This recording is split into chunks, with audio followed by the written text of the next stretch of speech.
আসসালামু আলাইকুম এভরিওয়ান, আশা করি সকালে ভালো আছেন। তো আজকের ভিডিওতে আপনারা ফেসবুক লাইট যে অ্যাপসটি রয়েছে এই অ্যাপসটির মাধ্যমে আপনাদের ফেসবুক অ্যাকাউন্টে পুরাতন যে স্টোরিগুলো রয়েছে সেই স্টোরিগুলো কিভাবে দেখবেন তার সমস্ত প্রসেস আজকের ভিডিওতে আপনাদেরকে দেখিয়ে দেবো। তো অবশ্যই আপনারা ভিডিওটি না টেনে সম্পূর্ণ ভিডিওটি দেখবেন। তাহলে চলুন মূল ভিডিওটি শুরু করা যাক। তো প্রথমে আপনারা ফেসবুক অ্যাপসটিতে চলে আসবেন। আমার এই যে ফেসবুক লাইট অ্যাপস, তো এটাই চলে আসলাম।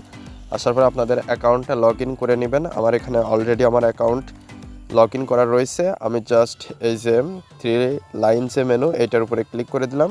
ক্লিক করে দেওয়ার পরে স্ক্রল ডাউন করে নিচে আসার পরে এই যে সেটিংস অ্যান্ড প্রাইভেসি এটার উপরে ক্লিক করে দিব। ক্লিক করে দেওয়ার পরে এই যে এখানে সেটিংস রয়েছে এই সেটিংসের উপরে একটা ক্লিক করে দিব। তারপরে স্ক্রল ডাউন করে একটু নিচেই আসব।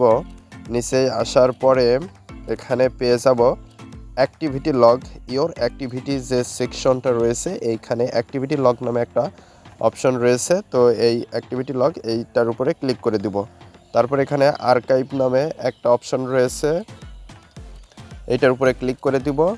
ক্লিক করে দেওয়ার পরে স্টোরি আর্কাইভ এইটার উপরে ক্লিক করে দিলে আপনার পুরাতন সকল স্টোরি রয়েছে সকল স্টোরি আপনারা এখানে দেখতে পারবেন। আমার এই আইডিতে একটা মাত্র স্টোরি যুক্ত করা ছিল, সেটা এখানে শো করছে, আপনাদের সবগুলো শো করবে। আর এই স্টোরিটা শুধু নিজেই দেখা যায়, অন্য কেউ এটা দেখতে পারবে না। অর্থাৎ আপনার অ্যাকাউন্ট যে লগ ইন করতে পারবে সেই শুধু এটা দেখতে পারবে।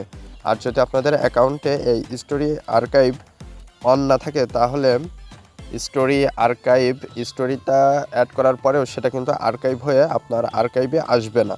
তো এটা অন করার জন্য এই যে আপনারা স্টোরি যে সেটিংসটা রয়েছে এটার উপরে একটা ক্লিক করে দিবেন। ক্লিক করে দেওয়ার পরে এই যে এখান থেকে আপনারা এইটা অন করে নেবেন। তো আশা করি মূল বিষয়টা বুঝতে পেরেছেন। তো আজকে এটাই দেখার ছিল। তো পরবর্তী ভিডিওতে আবার কথা হবে। আজকে পর্যন্তই, ধন্যবাদ সবাইকে।